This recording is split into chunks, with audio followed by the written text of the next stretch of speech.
Welcome to How to Play with me, Peter. Today we are playing Who Should We Eat? Who Should We Eat is a cooperative game where, as a group, you must escape a desert island. You have to maintain your sanity, make sure you have enough food to feed everyone, and build a raft so that you can sail away safely. Each player is given a character card and a personality at the start of the game. These are public so that everyone can see them. In fact, I would suggest at the start of the game, everyone introduces who they are and what their personality is. Each character comes with a number of traits. In the top box, there is the amount of food that character is worth.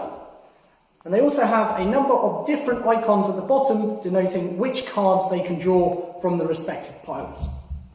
Some characters have a question mark, and that means they can draw that many cards from any pile they choose. The personalities do various different things throughout the game and just add abilities to what your character can do. The player with the conch is the leader, and every round the conch moves to the player to their left and they become the new leader. And the leader has important roles to play throughout the game.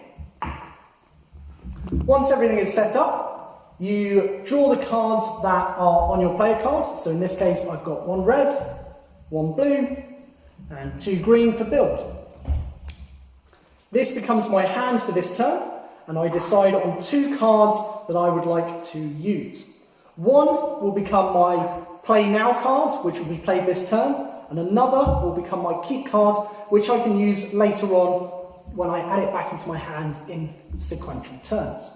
So in this case, I choose to keep that card to play now, and that goes in at the top. This card to keep for later, which goes at the bottom. All other cards are discarded face down into their correct piles. Once every player has decided on two cards, one to play now, one to keep, the leader will then pick a quest out of the three that are available. Quests do various different things, but the first thing you have to do is the play option.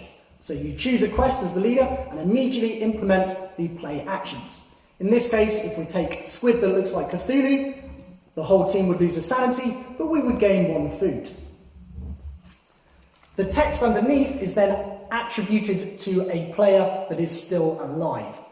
And the way this is decided is by drawing straws. The game provides you with a selection of straws, one being short, and whoever draws the short straw becomes the bearer of that new quest. Quests are immediately replaced, so there is always three available. Once a quest has been decided, players take in turns, starting with the leader, to play their play now card. And these will do various different things like add food, or add to the building of the raft, or improve your sanity.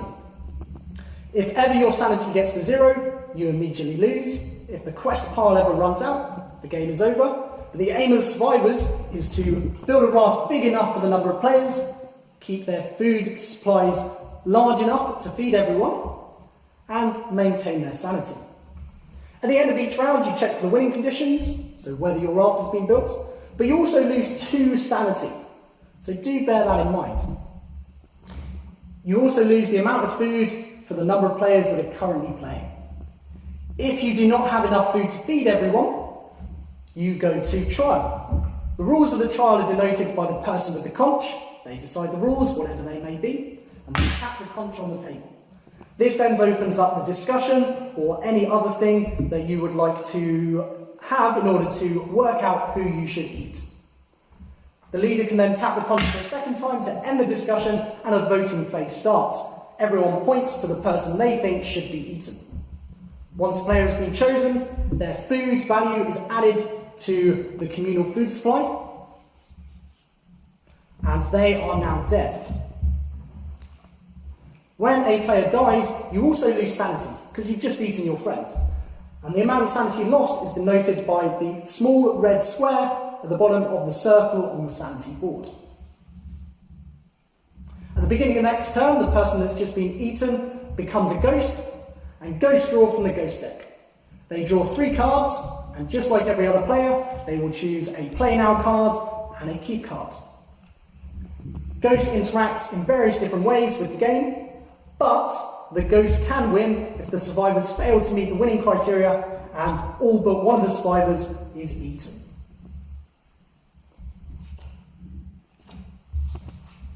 The other thing that can happen during a trial is people may want to play their keep card.